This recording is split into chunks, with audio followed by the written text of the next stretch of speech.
of the engine drivers on the island of Sodor. But today, I'm not on Sodor. Today, I'm on the mainland, visiting this beautiful railway. Did you see that beautiful steam engine there?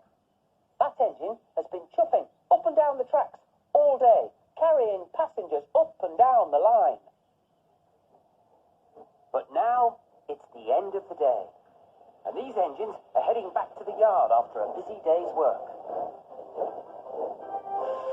On Sodor, Thomas and his friends head for Tidmouth Sheds at the end of the day.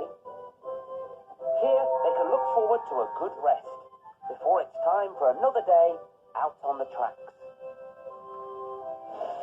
On this mainland railway, there's still lots of jobs to be done.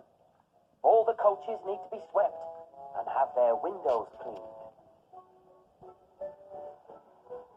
At the yard, this engine is waiting to have its tender filled with water.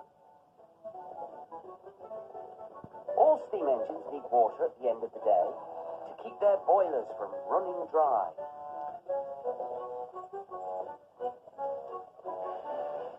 This engine is going to have its boiler cleaned on the inside.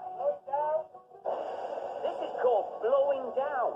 The steam helps clear any mud and dirt out of the water channels inside the engine's boiler.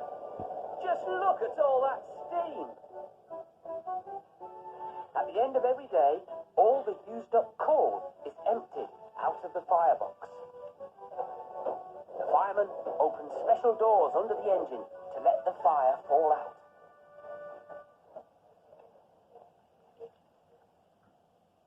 Every part of this engine needs to be checked at the end of each day.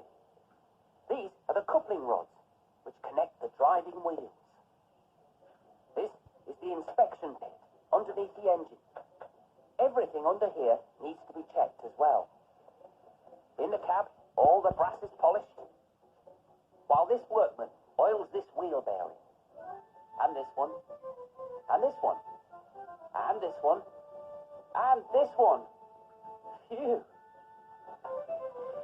Finally, before an engine goes to bed, the fireman builds a new fire, called a warming fire. This fire will keep the engine warm all night, so in the morning it can quickly get up steam, ready for a new day out on the tracks. Well, that was very interesting, but it's getting quite late. I'd better be getting along. I wonder what we'll see next time. Goodbye.